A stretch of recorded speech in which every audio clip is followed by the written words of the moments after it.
Hello, everyone. Welcome to our January webinar. Last month, Paul and Yarrick shared their presentation from the Grist Summit, highlighting the custom widget builder with a demonstration on how to use it to create a functional color picker, showcasing its flexibility and potential in Grist. You can find a recording of that webinar along with all of our previous webinars on our YouTube channel under the Build with Grist playlist. A recording of this webinar will be added there as well sometime next week. In today's webinar, we are going to focus on a use case that many of you have probably come across in your professional lives, expense tracking. Employees at companies incur expenses, and each month accounting needs to categorize and tally those expenses by department, type, employee. We're going to start this webinar in Excel. We'll look at how a typical workflow might look at a company that uses Excel to do expense tracking, and then tackle the same use case in Grist while highlighting the benefits of the hybrid spreadsheet database structure for those using Google Sheets. The process is going to be nearly identical, even when we move the data into Grist. So if you're like, oh, but I use Google Sheets, this isn't going to be useful, it's almost the same, I promise. So in many workspaces that use Excel for expenses, every employee gets this blank template where every month they fill this out, add their expenses, and then send it to accounting. Some of these fields have drop downs with different options.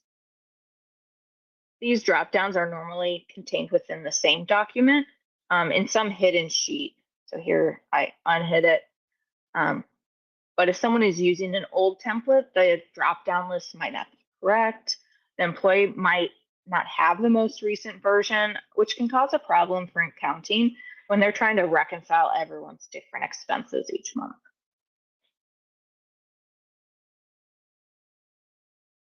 And that's what you see here is they'll have a different sheet for each month for all expenses that they have to add everyone's expenses to. And then they'll have a dashboard that summarizes all of that data using a bunch of formulas. It works. It's a lot of steps. And every time you have someone new, you have to recalculate the totals. Any new month, any new employee, you have to update the dashboards with formula ranges, add new formulas. It's likely that only one person on the team knows how this works. And there's just a lot of room for human error. The other way that this is commonly set up is more like Grist, where they use pivot tables to summarize data in a table. So here we have this pivot table, which is summarizing the data on the left. It's better. You don't have to adjust as many formulas, but each time you add new data, you still need to update the source data in the pivot table. And if someone makes a change in the table, the pivot table does not automatically update, and you might not realize that, so your totals are off. You have to force a refresh every time. You also can't customize how this pivot table looks. So as you get more employees, more months, more accounts, it's not easy to see the information that is important to you. Both of these ways require a lot of effort and, again, a lot of room for human error. Let's migrate to Grist and see how this workflow can be improved. We're starting here with a blank document. I'm going to import the data from the last Excel file that we saw, where everyone's data is already in a single table for expenses. So in the green Add New button, we import from File. If you're coming from Google Sheets, you just import from Google Drive instead. And instead of finding the file on your computer, you're going to find it in your little Google Drive folder, which mimics the same thing. So I am importing that total expenses table that we just saw with the pivot table. So here it's showing that we're going to import that table with all the data. These two rows or columns on the right are the pivot table columns. So we don't really need those, but I'll clean them up after our import. We also have sheet 3, which is that table that contains those drop downs that we need. I'm going to go ahead and skip this in the import. We'll handle those differently once we've got our data in Grist. So I'll go ahead and import. There we go, creates my table with headers. Like I said, these two columns are from the pivot table, so I can go ahead and delete those. Right click, and I can select delete from the drop down.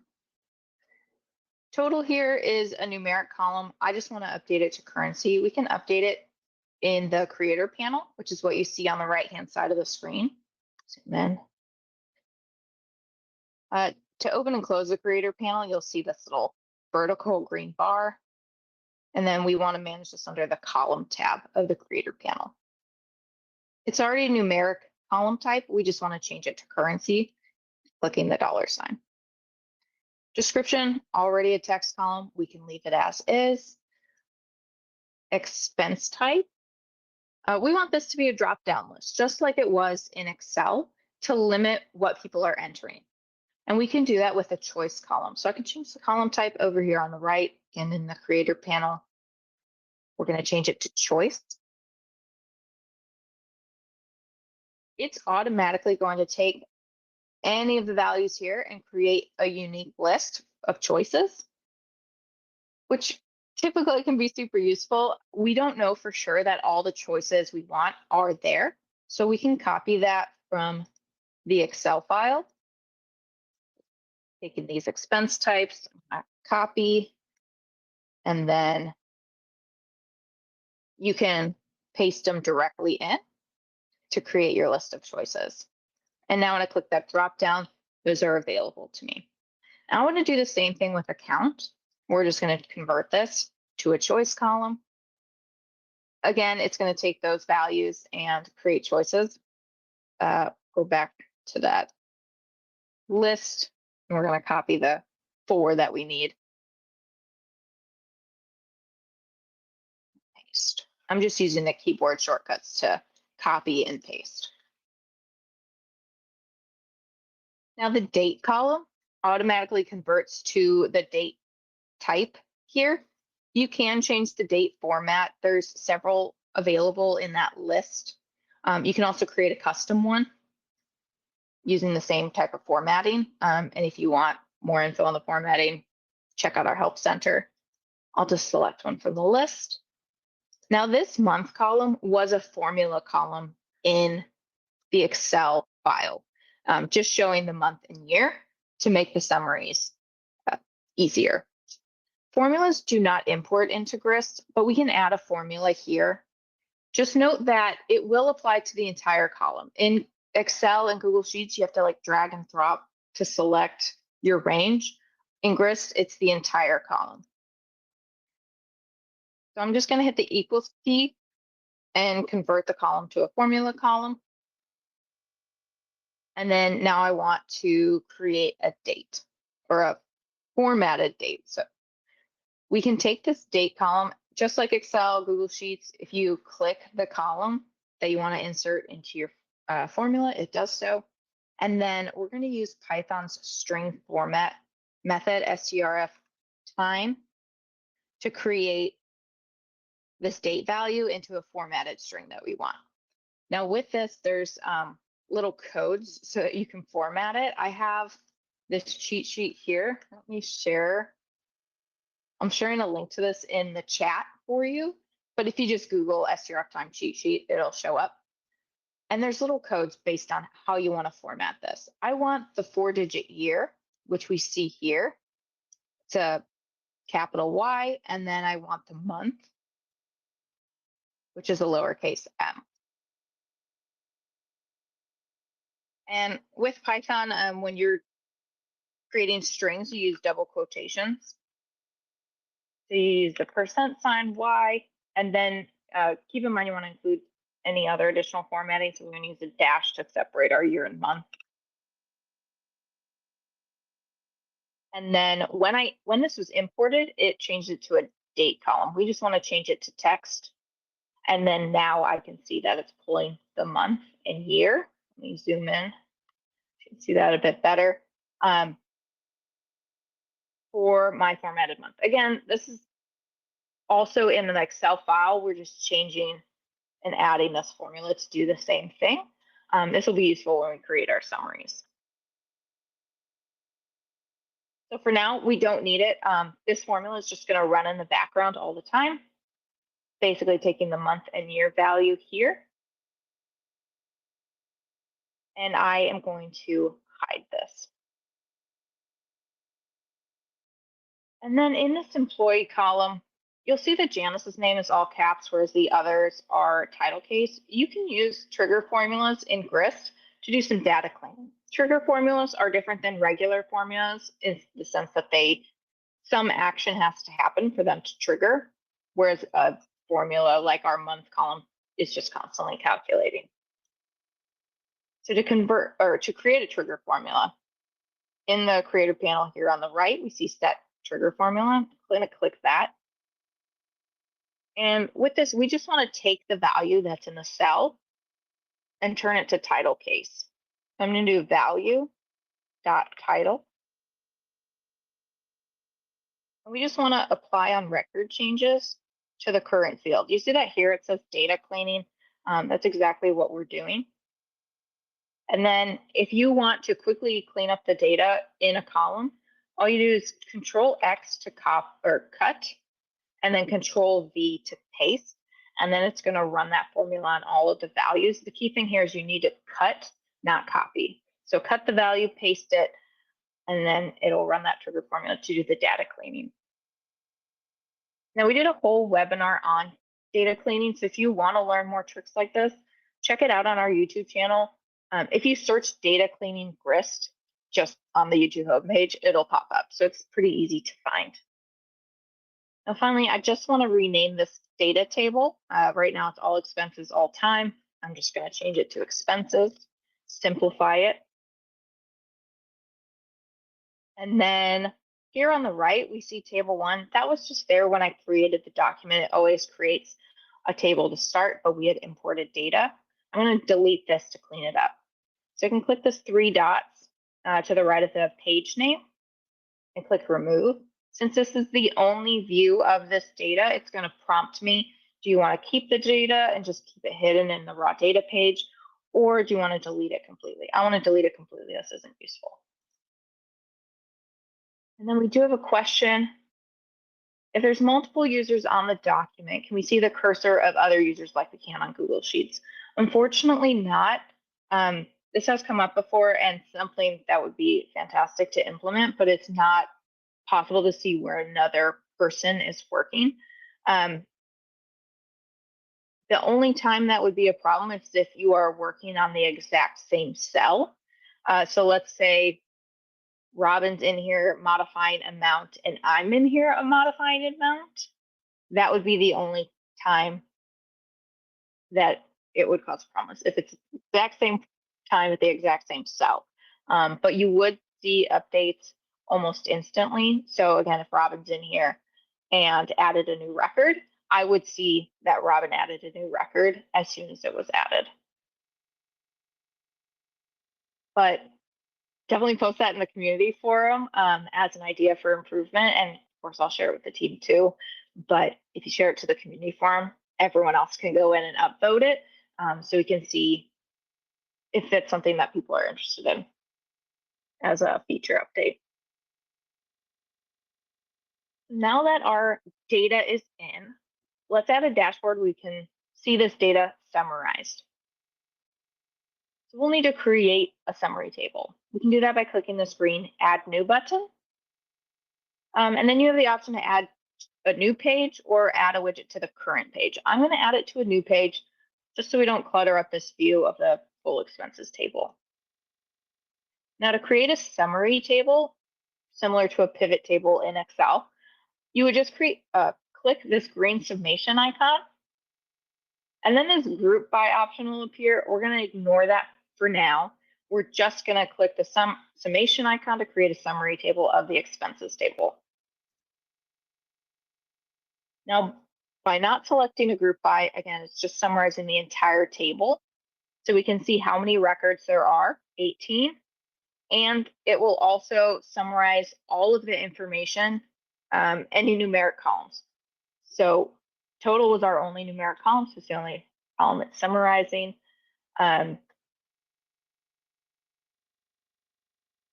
This isn't terribly helpful, but we can just modify this existing widget. If you ever add a widget to the page and you're like, it's not quite what I want, you don't have to delete it. You can just modify it. So we can do that under this table tab on the right-hand side. Change widget. And now I can select a group by. So it's more useful to see expense totals per month. We'll select that. That's all we're going to group by, and we'll save it. It's going to update this table. So now I can see total expenses for May and then total expenses for June.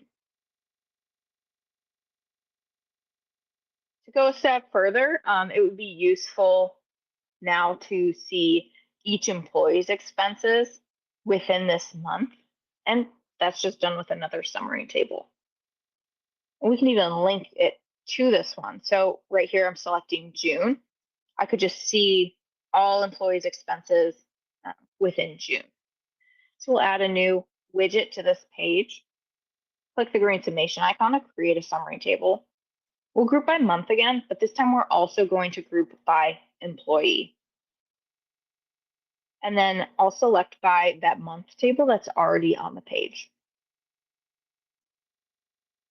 So now when I select May, I can see the employees that submitted expenses in May and their subtotals. Same for June. I can now see those employees who submitted expenses for June and those totals. And we can keep drilling them. Let's say we want to add another summary table. So when we click on employee, we see what accounts they spent in. Same steps. We're just going to create that summary table, group by month and employee, but this time we're adding account to break it down further. Now this time we want to select by the table that contains the employee name. So we can select a month, and then within that month, we'll select an employee.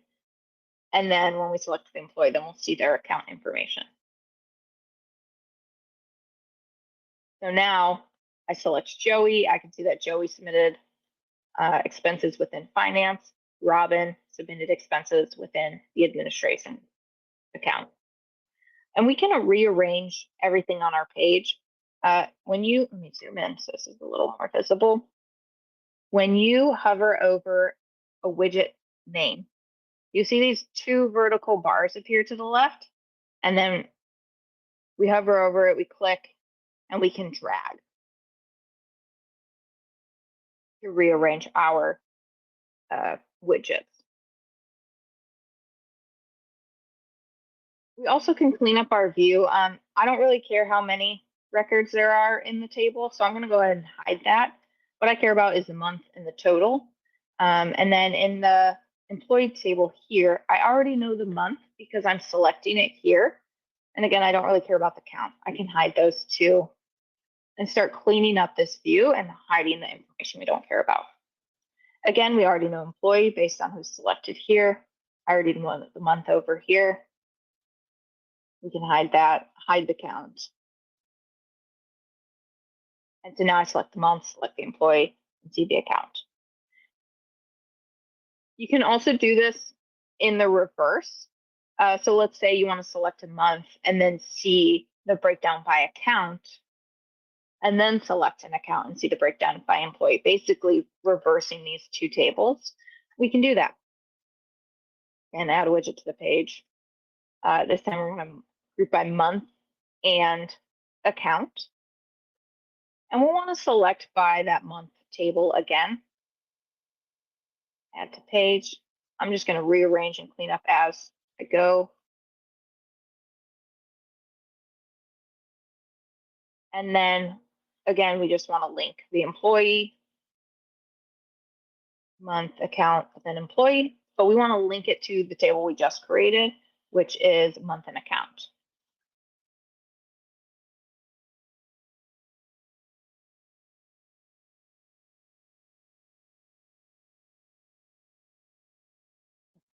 So a lot of information already on this page. And what if we wanted to see some charts, perhaps spending per month over time? It's still summarizing data. We're just presenting it in a different way. Let's add a bar chart. So we just add new, again, add widget to page. The step that changes here, we need to select the chart widget, but we're still going to create a summary table or summary chart. So we click the summation icon and then we group. If we want to see spending per month over time, we just group by month. I'm not going to select by anything. I just want to see all of the data all at once. And so now we have this bar chart. Let me just configure that. We do that in the creator panel. I'm going to keep it a bar chart and the x-axis can stay month. The only thing we need to change, I don't really care about this count. That's just counting the number of records again. We just care about totals. And so now I can see the spending per month over time. As we add more expenses in each month, this bar chart will have more data in it. You can also make these charts dynamic. So this one, if I click around, nothing happens to the chart. But you can add a chart that is dynamic. Here we have that expenses by month account table. So when we select a month, we can see the spending in each account. We can turn that into a chart. Another widget to page. Again, selecting chart. This time we'll group by month and account. And this time we will select by. This time we're going to select by month. So when we select a month, our chart updates. Drag this around. Okay, so this chart here, we're going to change it to a pie chart. The label, we want to see account, and we see the total. I can click these outward facing arrows to expand it to see full page. And so now I've got this chart. I can see the percent of spending in each account in the selected month. When I select June, I can see the updated chart. To give us more space, we can collapse widgets. If you click this three dot icon at the upper right of a widget, collapse the widget, and it goes up into this bar at the top. And whenever you click it, it'll open full screen. So you can still see the data and it's handy, but it gets it out of your way most of the time. And it allows for being able to see other things. And the last thing here, I just want to name this dashboard. You can name a page at the very top in the breadcrumbs. You can also name using this view on the right. So you just select the three dots.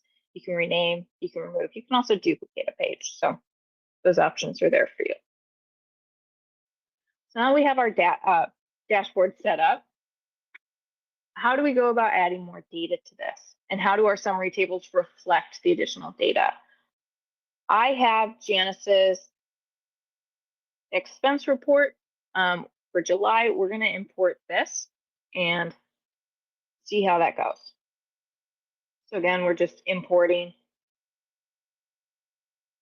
Janice's expense report. And we're going to import it into the existing expenses table. Now here you see that employee is not filled in because that's not a column in our form. But you can actually use formulas to transform the data. And we're just going to enter her name. We use quotes because it's a string. And I just type her name. When I hit enter, it populates the column.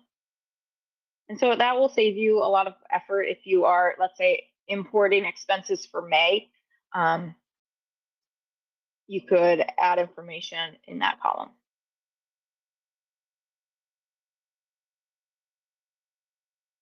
Okay. So here we go. We have all of Janice's expenses from July. We had some extra columns down at the bottom or rows that we don't really need. There are these notes though. It would be much more useful to have the notes in line. I'll just add a column for notes. Just copy and paste these in. Now because it entered into a column that has a choice value, kind of confused over here, we're just going to convert the column to text because that's all we need. And then typically accounting is also receiving receipts. And so let's add a column, the attachment type, so that they can just upload the receipts as well. Click the little icon. Here's a sample receipt. And then now we have the receipt uploaded right in line with the expense. I can delete these extra rows. So how does this affect our summary tables? Now we have, man, that's we have some room. We have July here in our expenses by month. Again, this was a formula column in that underlying data table. It's just working in the background. If I open this chart, I can see that we now have the data for July in there, and I didn't have to do anything. This all updated without having to do anything. And we could stop here. This is already a huge improvement over the previous workflow. You had new expenses, the dynamic dashboards are updated, no fussing with ranges, no room for simple errors or misclicks. But there is still someone in accounting who has to take all of those spreadsheets from everyone and reconcile all of this data. It'd be much easier if employees could just come in, enter their expenses directly into this document, and be done with it. We can create access rules for this document so that employees can visit the expenses page, submit their expenses. They would only be able to see and edit their own expenses, and we can prevent them from also seeing the summary table. So for example, Janice would come in, Janice would only see records where her name is. She would not see Joey's records, she would not see Robin's records. So access rules located on the left-hand side here in the tools menu. And here we have our default rules. Default rules apply to the entire document. First, let's make sure employees can't edit the structure of the document. There is a schema edit permission that allows users to create, edit, and delete tables, widgets, pages, columns, and edit formulas. And we want to restrict this access from editors. All you have to do is uncheck this box under special rules, and that removes that permission from editors. I would also recommend checking this box, the first one right under default rules. It automatically adds a rule to grant owner full access because you always want to ensure that you as the owner are able to see and do everything in the document. Checking this box just saves you a step whenever you create table rules or column rules, which we're going to see in a little bit. Again, just saves a step in having to type things out. But go ahead and save your changes. We did host a webinar focused all on access rules, which goes more in depth on everything related to access rules. I will share a link to that now. You can also just find it on our YouTube channel. It's under the Build with Grist playlist. I think it's named Access Rules. Pretty easy to find. Okay, so let's review what we want to do with access rules. In the expenses table, we only want employees to see rows where they are listed as the employee. If they are not listed here, then they should not see that row. Grist knows a few things about users that are logged in, such as their name, their email, and the access level that they have to this document. You can set up trigger formulas to pull these different user attributes for the logged in user. Right now, we have the employee name listed. I could just pull that with a trigger formula so that it automatically populates when an employee creates an expense record. So right now we have that data cleaning trigger formula. I'm just going to delete that because we just want this to pull automatically. We do user, which is telling us we want a user attribute, and the attribute we want is name. And then this needs to just apply on new records. So when I go and create a new record, it's going to log my name from my account. Now, name is set up under profile settings. And you can see here that it is editable. Right now, my name's Natalie-Grist. I can just change it to Natalie. But now I wouldn't be able to go see any of my old expenses because my name no longer matches, because Natalie.Grist or -Grist is not what my name is anymore in the system. So we don't recommend using anything that a user can change. It's not possible to change the email address associated with your Grist account. So let's use that instead. We'll just create a new column for email. And we're going to set up another trigger formula here that just pulls the email. And set trigger formula user.email. And again, apply to new records. So when a record is created, it pulls your email of the user logged in. So there's no way to do that retroactively. So like we have all of these expense records, there's no way to pull that employee's email from the system like that. You would need to use some sort of lookup formula or some other method to match a name to an email quickly though, if you had a ton of records. If you already have email address in your import, you don't have to worry about it. Since I just have 26 records, I'm just going to do a little manual version. If you right click, you can quickly filter by the selected value. Quick little way to filter. I'll just do fake emails. If you ever want to populate a bunch of fields really quickly with a single value, that value's there. I can do Control D. It's going to take that top value and fill it in with the rest of the cells. And then I need to do this for each of the employees.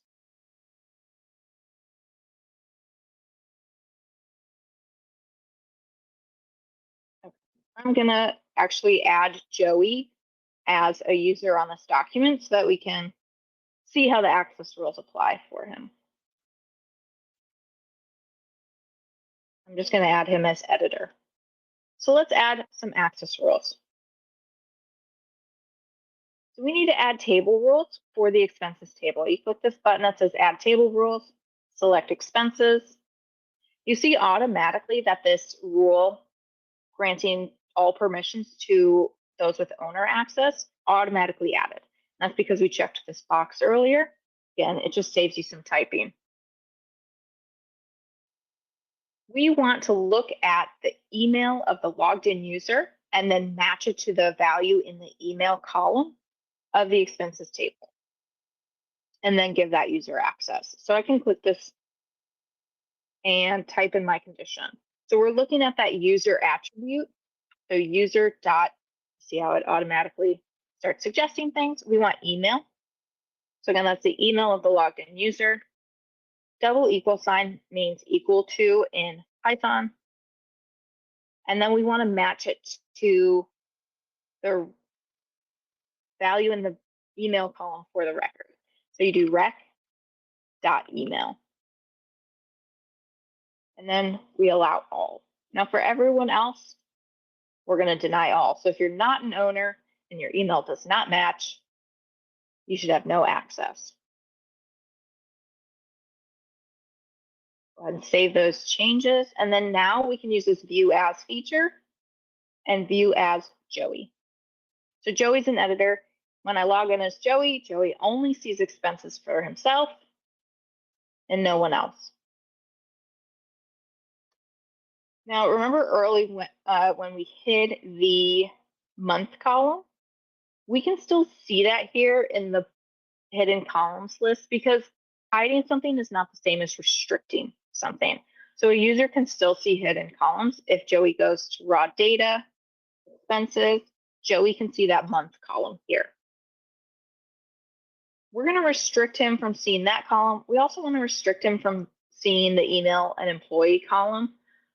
Those are auto stamping. So we don't want him going in and making any changes to those. So we're just going to restrict access. So to restrict access to columns, click the three dots to the right of the rules for your table. Add a column rule. And then now you can select the columns you want to add a rule for. We said email, employee, and month. Now again, the owner rule is automatically added. Everyone else though, deny. I'll go ahead and save that. And I also want to restrict access to our dashboard. So I'm going to restrict access to all of the summary tables. Now you only ever have to restrict access to a single table and it will restrict the entire page. So I could just do one, but it's better to restrict all of them in case you delete one and it changes the access, just restrict all. So again, automatically adds the owner access. We're just going to deny from everyone else. Save. Now when I log in as Joey, Joey can see these columns, can no longer see that month calculation column, can no longer see employee where it lists his name and automatically assigns it, or the email one. If I go to raw data, he can't see any of it. He also can't see that summary page, the dashboard page. But let's add an expense and we'll see how that still functions. Okay, so he adds this random expense for today.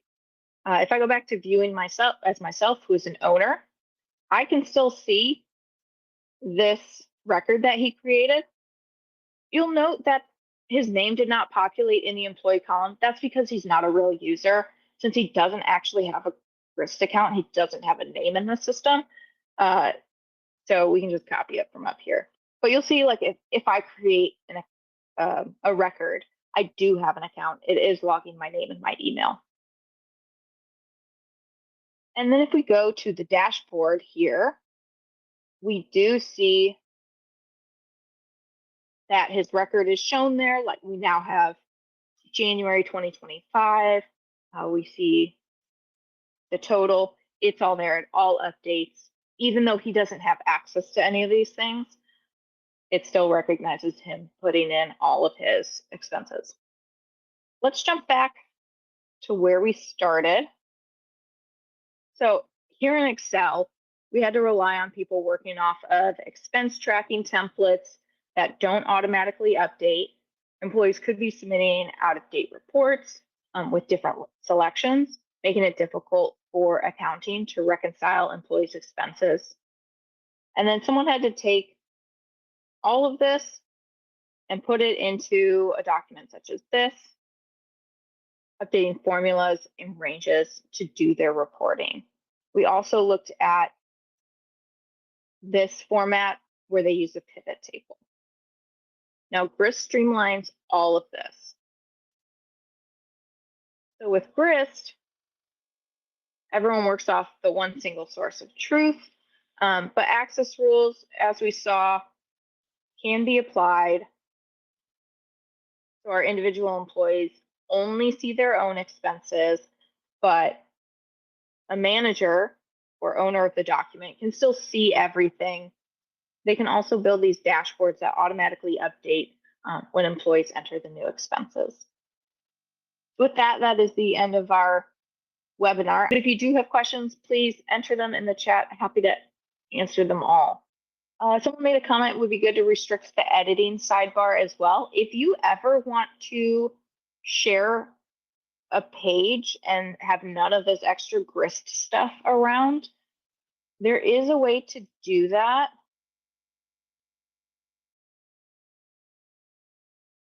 On our embedding page, it has steps on how to do this, where you can like get rid of, here we go, sharing an embedded style view. That's what you're looking for. I'm just gonna copy the parameter. Now, if you just add this to the end of your URL, it's gonna take this page and remove all of the Gristy things around it. So if you ever just wanna share that and just want them to be able to type in a record and not see anything else, that's a cool trick. There's a comment in this expense example, users should not be able to change values from previous months. There is a way to archive things. Let me see. I think there's an example in our community forum. I know there would be a way to archive past months data, and then you would just set access rules where those archived records they wouldn't be able to update.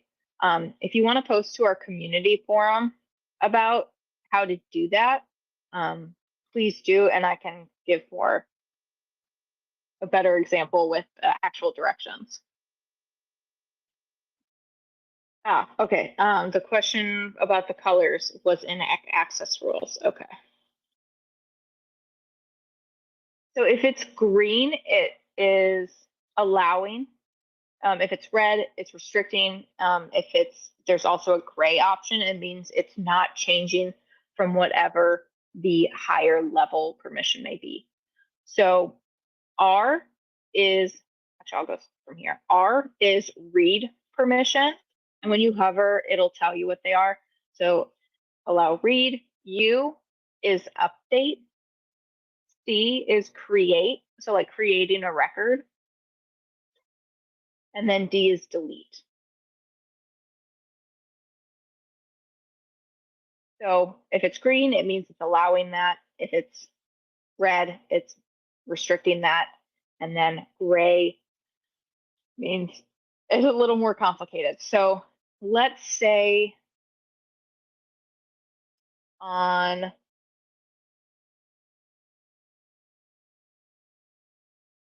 the column permissions for everyone else, I left read as gray or unselected.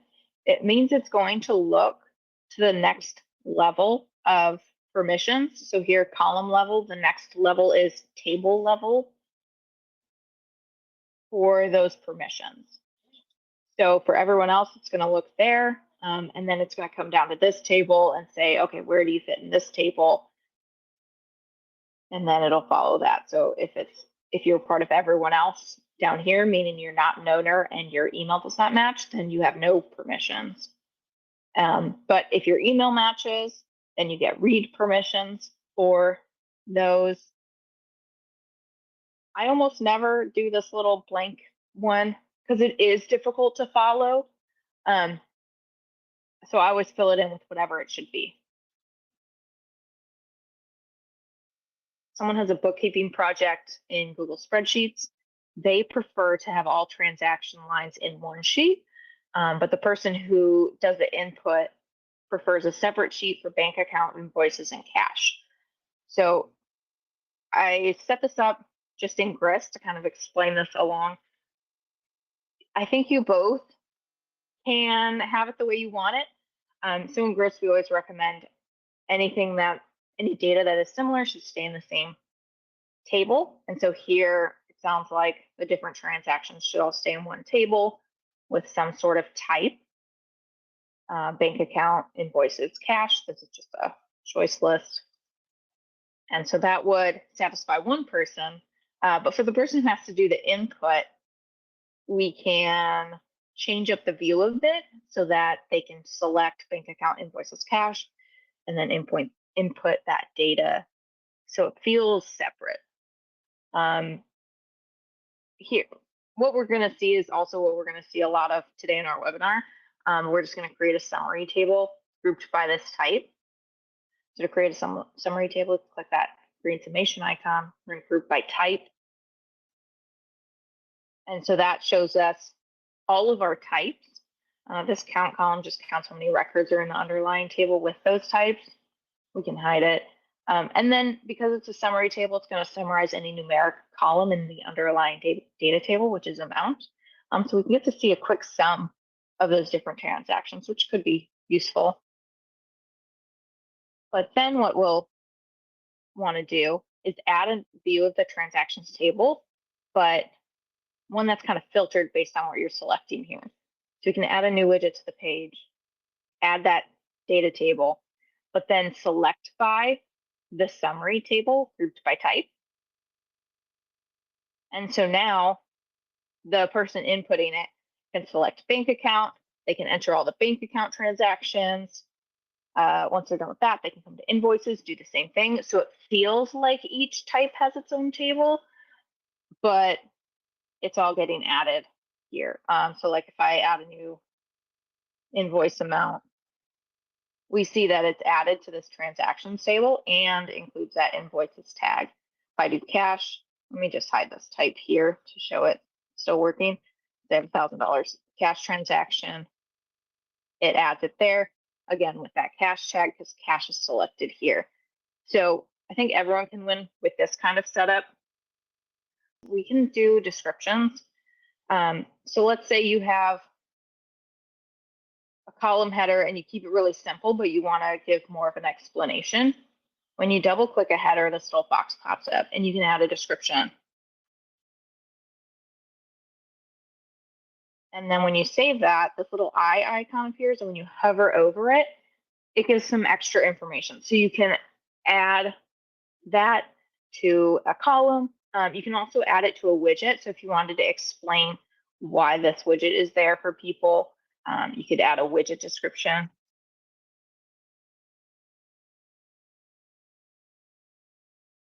And then it adds the little eye icon. When you hover over it, the description appears.